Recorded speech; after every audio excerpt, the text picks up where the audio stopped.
오늘 설교는 제 개인적인 이야기에서 시작하는 것을 용서하시기 바랍니다. 저는 마음이 참 여립니다. 눈물이 많습니다. 자랄 때 누가 큰 소리만 쳐도 눈물을 찔끔 할 정도였습니다. 사람 중에 제일 무서운 사람은 큰 소리 치는 사람이었습니다. 나는 유하디 유한 인생이었습니다. 그래서 어릴 적 친구들은 날 두고 정말 양이라고 했습니다. 괜히 양씨가 아니라 정말 양 같다고 이렇게 이야기를 했죠. 그런데 대학에 가서 당시 독재 정권에 대항하여 데모하는 일에 앞장을 서게 되었습니다. 양 같은 친구가 어떻게 이런 데 빠지게 되었을까?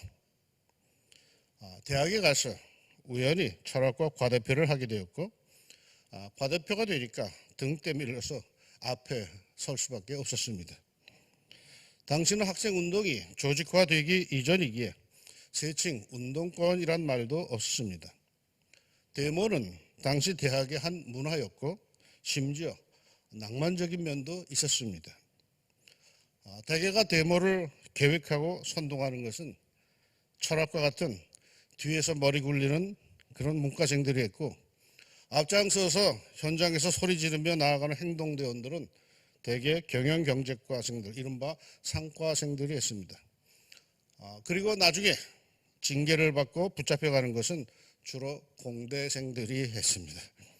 이 친구들은 그저 순진해서 머리 굴리는 이들은 다 빠져나가 현장에 끝까지 의리 있게 거기 지키다가 다들 붙잡히곤 했죠.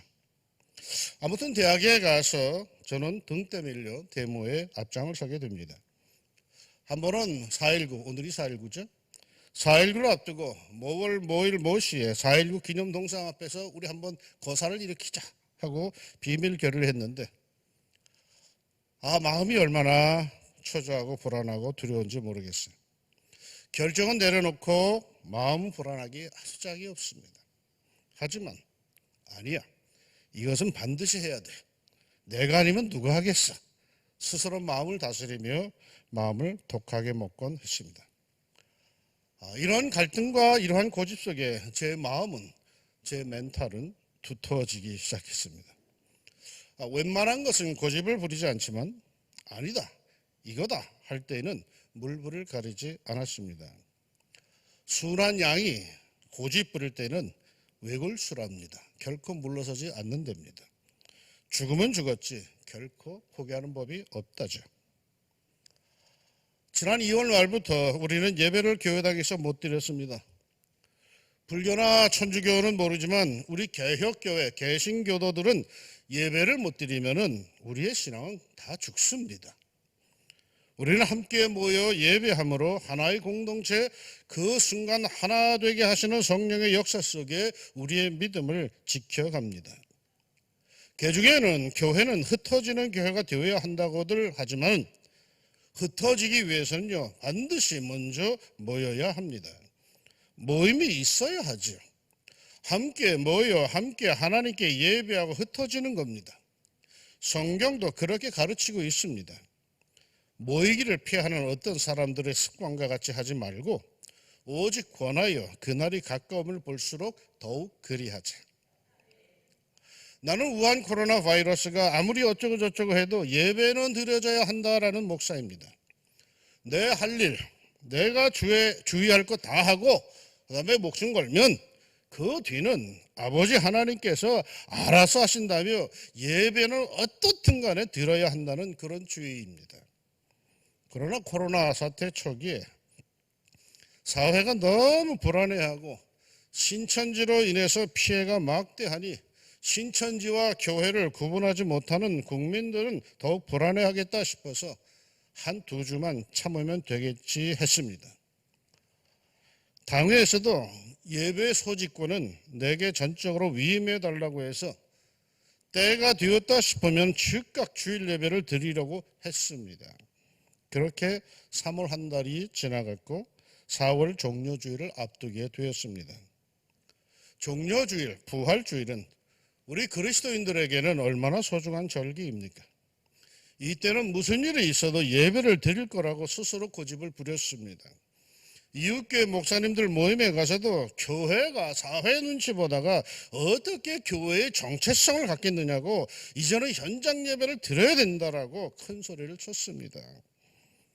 그럼에도 솔직히 마음속에서는 좀 복잡했습니다. 이러다가 확진자라도 한 명 나오면 어떻게 되나? 에이, 우리 교인 중엔 그런 애가 없을 거야. 괜찮겠지. 이렇게 예배를 중시하고 밀어붙이면 주님께서 기뻐하시지 않을까? 초조하게 기도하던 나는 종려주일 이틀 전 4월 3일 금요일 새벽 성전에 나와 기도하면서 마음을 드디어 굳혔습니다. 밀어붙이자. 예배가 중요하지. 뭘 언제까지 쩔쩔맬 건가? 그렇게 마음을 굳힌 그날 오후에 제가 전화를 한 통 받았습니다. 그 주 월요일 3월 30일에 적성에서 목회하는 친구가 거긴 코로나 청정 지역이라고 바람 쐬러 오라고 해서 그동안 좀 지치기도 했고 해서 딱 한 번, 2달 동안에 딱 한 번 제가 나들이를 했습니다.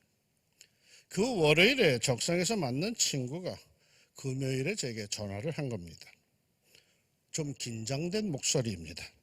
내용인즉 3월 28일 토요일 아침에 자기 조카가 자기 집에서 아침을 먹고 갔는데 그 조카가 직장에서 만나 함께한 사람이 확진자로 판명이 났다는 통지가 왔다고 날 보고 주의하라는 전화했습니다. 몸이 조금 이상하면 빨리 가서 검사 받으라고. 그 순간 제 머릿속이 하얘졌습니다. 이게 무슨 소리야? 확진자는 나와 먼 곳에 있는 사람들, 우리 교우들 가운데는 그런 리가 없다라고 생각을 하고 예배를 강행해야겠다라고 했는데, 아니 2차, 3차 감염이 만약에 일어난다면 바로 나란 소리 아닌가? 물론 이틀 뒤에 4월 5일 주일 오전에 그 조카가 음성으로 판명되었다라는 연락은 제가 받았습니다. 그러나 그때 그 주의하라는 전화를 받는 순간 저는 거의 멘붕 상태였습니다. 그 순간 주님께서 감동 중에 나에게 그러시더라고요. 내 신앙, 내 신념이 중요하냐? 사람들의 건강이 중요하냐? 나는 절대 신앙을 주장하는 바리새인들과 싸우며 사람이 더 중요하다고 가르치느라 미움을 받았는데 너는 언제부터 사람보다 신앙이 더 중요하다라고 마음먹기 시작했냐?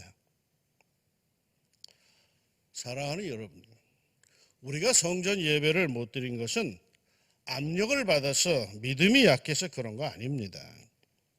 난 누가 무력으로 말이요. 박원순 서울시장이나 이재명 경기도지사 같은 이런 정치인들이 교회를 겁박하면서 못 드리겠다면 나는 목숨 걸고 드렸을 겁니다.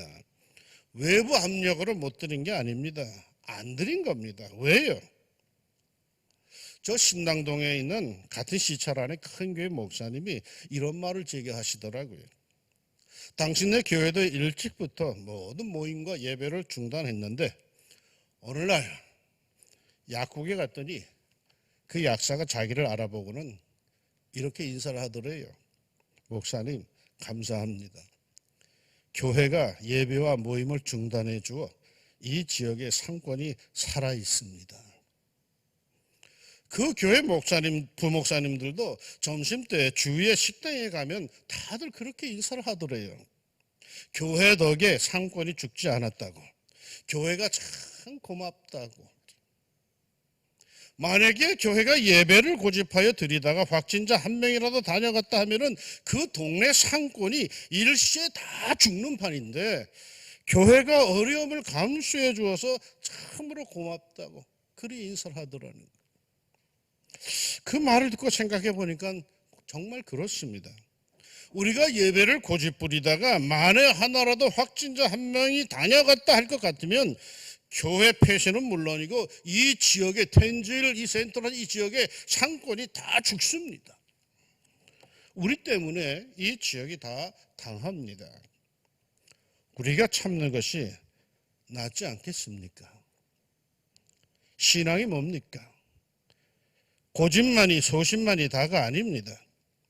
물론 칼과 총을 내 목에 들이대고 예수 믿을래 죽을래 한다면 차라리 죽겠다라고 할 정도의 단호한 믿음이 있어야 합니다.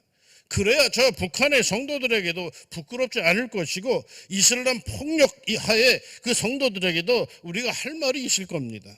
아니 우리의 믿음의 선배들도 다 그리 했습니다. 무력과 폭력으로 예배를 못 드리게 하면은 우리가 단호해야 하는 겁니다. 성경이 말씀하십니다. 나의 의인은 믿음으로 말미암아 살리라.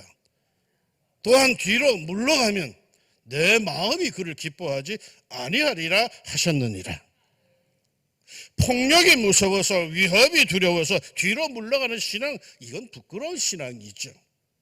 그러나 그렇지 않은 경우 성숙한 신앙은 손해를 보더라도 스스로 상대방을 배려하는 것입니다. 이 배려하면은 논리, 철학, 경제, 소신 등등이 다 초월됩니다. 오늘 말씀 아시죠? 연초에 이 말씀으로 제가 설교했습니다. 가서 이와 같이 살라 하는 올해의 주제에 맞춰 오늘 말씀으로, 오늘 본문으로 설교를 했죠. 그런데 이번에 다시 한번 제가 이 말씀을 묵상해 보았습니다. 사마리아 사람에게 초점을 두지 않고 이번에는 제사장 레위인에게 초점을 두어봤습니다. 제사장 레위인들은 왜 피해갔을까요? 강도 만나 다 빼앗기고 폭행까지 당해 죽어가는 길에 방치된 그런 위급한 사람을 보고 왜 그들은 피해갔을까요? 사회 지도자들인데 말이요. 어째서 이 제사장과 레위인들이 피해갔을까요? 본래부터 나쁜 놈들이라고 그랬을까요? 겁쟁이라고 그랬을까요? 그럴 수도 있겠죠. 그러나 가만 생각해 보면 그게 다가 아니에요. 그들은 그런 이들을 피해갈 수밖에 없었습니다. 마침 한 제사장이 그 길로 내려가다가 그를 보고 피하여 지나가고 또 이와 같이 한 레위인도 그곳에 이르러 그를 보고 피하여 지나가되 제사장은 그 길로 내려가는 중이었다라고 합니다. 제사장은 왜 예루살렘에서 여리고 방향으로 내려가는 중이었을까요? 학자들의 연구에 따르면 제사장들의 집이 여리고 방향에 많이 있었다라고 합니다. 그러니까 제사장이 예루살렘에서 여리고로 내려간다는 것은 자신의 임무, 거룩한 제사의 그 임무를 마치고 지금 집으로 가는 중이었다라는 것입니다. 레위인도 그곳에 이르러 그를 보고 피하여 갔다고 하는데 내려갔다라는 표현이 없는 걸로 보아서 이 레위인은 제사를 도리어 드리는 그 사역을 감당하기 위해서 예루살렘으로 가는 길이었을 거라고 추측이 됩니다. 그러니까 이 두 사람은 요즘 말로 하면 다 성직자인 셈입니다. 그렇다면 이 둘은 다 율법에 의하면 시체를 만지면 안 되는, 즉 부정한 것을 철저히 피해야 하는 거룩한 제사와 관련된 사람들입니다. 물론 겁이 나고 두려워서 또는 귀찮아서 그랬을런지도 모릅니다. 그러나 어쨌거나 이 두 사람은 부정을 타서는 안 되는 사람들이었어요. 성별된 사람들이었어요. 그래서 그랬는지 예수님께서도 노골적으로 이 두 사람에게 책망하는 표현을 쓰지를 않으셨습니다. 이들은 말이죠, 자기들의 신봉하는 말씀, 종교 지침에 따라 그렇게 한 것뿐입니다. 제가 주일 예배를 위해서 교회 오고 있는데 어떤 사람이 길가에 피 흘려 쓰러져 있다고 칩시다. 보아하니 밤새 술을 마시고 집에 가다가 뺑소니를 당한 것 같습니다. 위태롭습니다. 예배 시간은 다가오는데 나는 이 사람을 어떻게 할 것인가? 수백 명의 교인이, 아니 수천 명의 교인이 예배를 기다리고 있다면 나는 그 예배를 거룩하신 하나님께 집례해야 하는 목사인 나는 어떻게 해야 할까? 자칫하면 그 사람이 흘리는 피에 내 옷도 피물이 들 수가 있습니다. 이건 간단한 고민이 아닙니다. 그런데 예수님은 어떻게 하라고 하십니까? 고민할 거 없답니다. 위험에 빠진 이는 구하고 봐야 한답니다. 그게 옳은 거랍니다. 다른 이가 그런 소리 했다면 말씀이고 예배고 다 뒤로 하고 사람부터 구하라고 어떤 휴머니스트가 위대한 스승이 말했다면 나는 듣지 않았을 겁니다. 그러나 그렇게 하라고 명하신 이는 예수님이십니다. 길이요 진리요 생명이신 하나님의 아들, 나를 위해서 목숨을 십자가에서 버리신 예수님이십니다. 그분이 그러셨습니다. 그러니 나는 어떻게 해야 할까요? 그 사람을 구해야 합니다. 아무리 할 일이 많아도, 아무리 중요한 일이라도 그 사람부터 구해야 합니다. 이유가 없습니다. 예수님께서 너도 가서 그렇게 하라고 하셨기 때문입니다. 여러분, 예수님은요 늘 싸우셨습니다. 누구와 싸우셨을까요? 사탄하고요? 마귀하고요? 나쁜 놈들하고요? 그렇기도 하죠. 그러나 복음서를 잘 보면은 예수님이 싸우신 대부분의 상대자들은 율법주의자들, 바리새인들이었습니다. 저는 어릴 때부터 교회 다니면서 늘 바리새인들이 예수님을 아주 못 살게 굴었고 예수님도 바리새인들을 향하여서 화 있을진저 저주를 받을지어다 하셨기에 바리새인들은 머리에 뿔이 난 마귀 같은 이들인 줄로 알았습니다. 바리새인은 나쁜 놈의 대명사로 알았습니다. 그러나 신학을 공부하면서부터 다시 들여다봤을 때 사실은 그렇지 않습니다. 바리새인들은요 철저하게 하나님의 말씀대로 살겠다고 몸부림치는 민중의 지도자였습니다. 이른바 구도자들이었습니다. 당시 사회가 다 존경해 주던 사람들이었습니다. 이들은 무조건 잘 먹고 잘 살겠다는 무식하고 무지한 놈팽이 같은 그런 인생들이 아닙니다. 이들은 성별된 삶을 살겠더라고 구분되어 있는 바리새인인 바로 그러한 사람들입니다. 복 있는 사람은 악인들의 꾀를 따르지 아니하며 죄인들의 길에 서지 아니하며 오만한 자들의 자리에 앉지 아니하고 오직 여호와의 율법을 즐거워하여 그의 율법을 주야로 묵상하는도다. 누구를 두고 하는 말인 줄 아십니까? 바리새인들을 두고 하는 말입니다. 구분된 삶을 사는 사람들이란 뜻이에요. 이렇게 복 있는 사람들, 경건한 사람들, 자신의 신념과 종교에 목숨을 건 사람들, 바로 그들이 바리새인들이었어요. 늘 말씀을 묵상하고 그걸 따라가는데 주저하지 않는 사람들이었어요. 그런데 예수님은 왜 이런 거룩한 경건한 사람들과 왜 싸우셨을까요? 안식일에 사람을 도울 일이 생겼는데 그들은 안식일에는 일하면 안 된다고 하나님의 계명을 어기는 것이라고 율법과 십계명을 문자적 그대로 해석하여서 절대로 도와서는 안 된다라고 해. 그러나 예수님은 거기에 동의하지 않으십니다. 아니 그게 생명을 구하는 일인데 안식일이라고 네 최대 가치라고 해서 그 생명 구하는 걸 포기할 거냐 말이야. 그래서 늘 예수님은 이들과 다투셨습니다. 그들에게 이르시되 안식일에 선을 행하는 것과 악을 행하는 것, 생명을 구하는 것과 죽이는 것 어느 것이 옳으냐 하시니 그들이 잠잠하거늘 그들의 마음이 완악함을 탄식하사 노하심으로 그들을 둘러보시고 그 사람에게 이르시되 내 손을 내밀라 하시니 그가 내밀매 그 손이 회복되었더라. 바리새인들이 나가서 곧 헤롯 당과 함께 어떻게 하여 예수를 죽일까 의논하니라. 예수께서 이르시되 너희 중에 어떤 사람이 양 한 마리가 있어 안식일에 구덩이에 빠졌으면 끌어내지 않겠느냐. 사람이 양보다 얼마나 더 귀하냐. 그러므로 안식일에 선을 행하는 것이 옳으니라 하시고 이에 그 사람에게 이르시되 손을 내밀라 하시니 그가 내밀매 다른 손과 같이 회복되어 성하더라. 바리새인들이 나가서 어떻게 하여 예수를 죽일까 의논하거늘.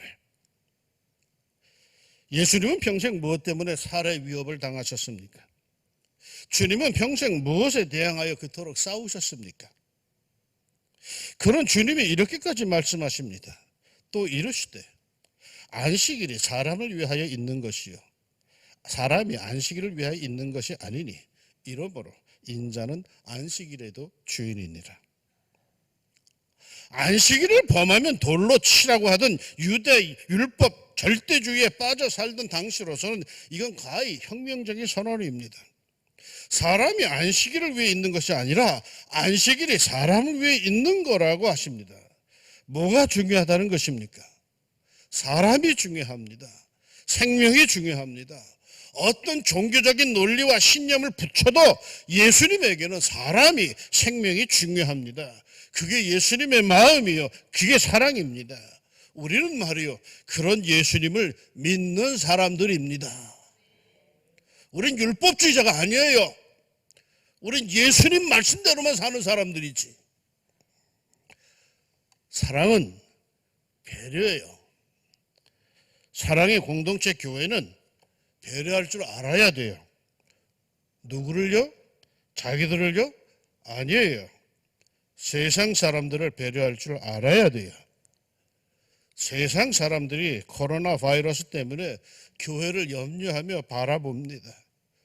저들이 자기들의 종교 행위를 하다가 전염병이 확산될 수도 있는데 하면서 불안해합니다. 그 병이 자기들에게로 올 수 있기에 제발 좀 참아달라고 합니다. 어떻게 할까요? 그렇습니다. 교회가 어떻게 문을 닫습니까? 함께 모여 예배를 드려야 살 수 있는 교회가 어떻게 모임을 폐합니까? 우리는 혼자 수도하고 득도하는 종교가 아니에요. 그러기 때문에 불교는 상관이 없어요. 그들은 본래 혼자 하니까. 그러나 교회는 함께하는 종교예요. 함께 모여서 함께 축복하고 함께 기뻐하며 그 자리에 함께하는 하나님의 임재를 느끼며 영적 시너지 효과로 성령이 충만하여서 건강하고도 강건한 성도의 삶을 사는 그리스도인들이 바로 우리들 아니에요? 게다가 말이에요, 교우들이 모이지 않으면 헌금이 드려지지 않기에 아주 재정적인 막대한 타격까지 교회들마다 다 있어요. 지금 교회 운영이 매우 어려워요. 2달 현장 예배를 못 드렸으니 얼마의 타격이 있는지 여러분 상상해 보면 다 알 수 있을 겁니다. 그러나 그럼에도요, 교회는 이러한 세상 사람들을 배려해야 하기에, 그것이 예수님의 마음이요 사랑이기에 큰 손해를 보면도 주일 예배와 모임을 중지했습니다. 결단했습니다. 한 걸음 더 나가서 우리도 재정적으로 몹시 어렵지만은 우리에게 도움의 손길을 요청하는 그 어려운 개척교회와 선교제 파키스탄에 지원까지 했습니다. 왜요? 그게 사랑에 기초한 예수님의 마음에 서 있는 우리의 신앙이기에 그러했습니다. 예수님은 그러셨습니다. 가서 너도 그렇게 하라. 가서 너도 그렇게 살라. 누구처럼? 율법주의자, 종교주의자인 제사장, 레위인처럼 살지 말고 좀 부족해 보이지만 그래도 인간의 도리를 하는, 약자를 배려하며 살피는 그런 사마리아 사람처럼 그리 하라십니다. 흉내만 내는, 겉으로만 경건히 드러나는 사람들처럼 살지 말고 자신이 제일 믿음이 좋고 신령한 성도인 양 바리새인처럼 살지 말고 선한 일에, 배려하는 일에 초조해하고 불안해하는 세상 사람들을 돕는 이 사마리아 사람처럼 사는데 용기를 내라 하십니다. 아니죠. 사마리아인이 우리의 삶의 모델은 아니죠. 성도는 누구처럼 살아야 한다? 예수님처럼이죠. 예수님 마음으로 그리 살라는 것이죠. 너희 안에 이 마음을 품으라. 그 그리스도 예수의 마음이니 그런 근본 하나님의 본체시나 하나님과 동등됨을 취할 것으로 여기지 아니하시고 오히려 자기를 비워 종의 형체를 가지사 사람들과 같이 되셨고, 자기 권리가 분명히 있어요. 그러나 성부 하나님의 마음을 배려하여 그게 죽기까지 복종하신 예수님의 마음을 품고 살라 하십니다. 다시 말해서 남을 배려하면은 말이죠, 그만한 용기가 있어야 한다는 겁니다. 죽기까지 말이요.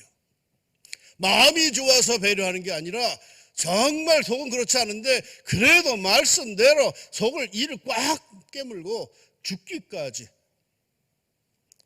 예수님의 말씀을 따라 남을 배려하며 산다는 것은 여유롭지 않습니다. 다급하기도 하고 욕먹기도 하고 손가락질도 당합니다. 그러나 성도 여러분, 우리가 사람을 돕고 배려하고 이해하는데 용기를 가집시다. 요즘 코로나가 잠잠해지자 그동안 현장 예배를 강행해 왔던 사람들이 아주 큰 소리치고 아주 형제들을 정죄하려고 합니다. 목사님들 모임에 나가보면은 와 그까지 무섭다고 하나님께 드리는 예배를 다 중지해 이게 신앙이야 뭐 이런 분들이 꽤 많아요. 그래서 중지한 우리들은 다 죄인이 되는 것 같아. 그 자리에서 왜 싸울 수도 없잖아. 그래 너 잘났다. 그리고 가만히 있어야지 뭐 어떡하겠어. 그런데 그렇게 말 세게 한다고 믿음이 좋은 거 아니에요. 믿음이 좋은 건 얼마만큼 그가 예수님의 말씀을 지키느냐가 중요한 거지. 그건 도리어 용기 없는 행동이에요. 모두가 다 뭐라고 해도 아니야 예수님 마음은 이거야 라고 하는 것이 그게 용기예요. 목소리 크게 내는데 용기 내지 말고 예수님처럼 사는데 용기를 냅시다. 기독교 경건이란 규칙과 율법을 문자적으로 다 지키며 있는 게 아니에요. 우리 그리스도인의 영성은 뭐 지켜서 뭐 잘해? 금식기도 해? 뭐 새벽기도 해? 이거 아니에요. 그건 율법주의야. 그건 종교주의야. 우리 그리스도인들은 어떻게 예수님의 마음을 품고 예수님처럼 흉내내며 사느냐 거기에 달려있는 거예요. 외형적으로 매우 신령하고 거룩해 보임에 있는 게 아니라 얼마나 예수님처럼 사느냐에 달려 있습니다. 그게 어려운 겁니다. 우리는 그렇게 해서 2달 동안 예배와 모임을 못했습니다. 그야말로 아주 썰렁했습니다. 오늘 제가 설교하는데 굉장히 큰 소리를 치고 있죠. 왜 그런지 아십니까? 교인들이 좀 왔거든. 지난주일까지 뭐 쳐봐야 들을 사람이 여기 없었어 별로. 이렇게 우리 만나서 서로를 격려하며 함께 일어나야 할 그런 믿음의 공동체인기라. 근데 그동안은 얼마나 썰렁했는지 몰라요. 문도 다 걸어 잠그고 살았어 일주일 내내 항상. 교인들도 못 오는데 문 열어서 뭐 하겠냐 다 잠궈버려라. 그래서 다 잠궜어요. 저는 갑자기 밀려온 한가로움에 몸은 무지무지 편하면서도 이 마음은 말이요 어쩔 줄을 몰라 했습니다. 내 목회 생에 사순절을 이렇게 보내긴 생전 처음입니다. 그러나 아무리 그래도 여러분 이젠 돌아오셔야 합니다. 그동안은 사회를 배려하여 우리는 참았지만 이제는 돌아와야 합니다. 그래야 우리의 신앙은 더욱 견고해질 겁니다. 돌아올 준비를 하십시오. 여러 가지 사정으로 또는 몸의 컨디션이 걱정이 되는 연세가 높으신 어른들은 물론 예외입니다. 그러나 그렇지 않은 분들은 다음 주일에 교회로 돌아와서 우리 함께 예배합시다. 물론 여전한 사회적 거리두기로 교우들이 다 현장 예배에 참여할 수는 없습니다. 먼 곳에 계신 교우들과 몸이 불편하신 분들은 여전히 유튜브 예배를 드리십시오. 그러나 그 외의 분들, 교회에 찾아올 수 있는 분들은 함께 왕중성전에서 하나님께 예배합시다. 다음 주일 하나님의 사랑하심이 이 성전과 우리 성도들의 가정에 충만하기를 주님의 이름으로 축원합니다. 기도합시다. 사랑하는 주님, 2달 동안을 저희가 교회에서 예배를 못 드렸습니다. 사실은 장로님들과 함께 더불어서 우리가 예배는 했지만 그건 유튜브 중계를 하기 위해서 그러한 것입니다. 2달 동안 우리의 성도들의 그 영성이 참 많이 갈급했고 힘들었습니다. 어떤 분들은 왜 교회를 못 가게 하는 거야? 예배가 우선이지 라고 하는 분들도 있었습니다. 그러나 우리 교회가 2달 동안 꼭 이를 악물고 참았던 것은 예수님의 마음을 품고 세상을 바라볼 때 그렇게 불안해하는 이 세상을 우리가 더 불안케 해서 되겠는가라는 주님의 마음이 있기에 우리의 신앙과 우리의 신념보다도 사람이 더 중요하다고 생각했기에 2달 동안 이를 악물고 참았습니다. 하나님, 참으로 더 이상 참을 수 없어서 이제는 가야겠다라고 하는 사랑하는 성도들을 기억하여 주시고 저들의 걸음걸음에 발목에 힘이 생기게 하여 주시며 다음 주날 함께 우리가 예배할 때 2달 동안 하나님께서 쌓아두셨던 그 은혜 강수가 우리 성전에 터지게 하여 주시옵소서. 그래 모두가 감격하며 우리 함께 하나님 앞에 설 수 있는 저희들이 되게 하여 주시고 또한 여전히 집이 멀어서 몸이 연찮아서 또한 나이가 많이 드신 분들 오지 못하는 가정에서 예배하는 성도들까지도 하나님 이 은혜의 대열에 참여할 수 있도록 성령께서 이끌어 주시옵소서.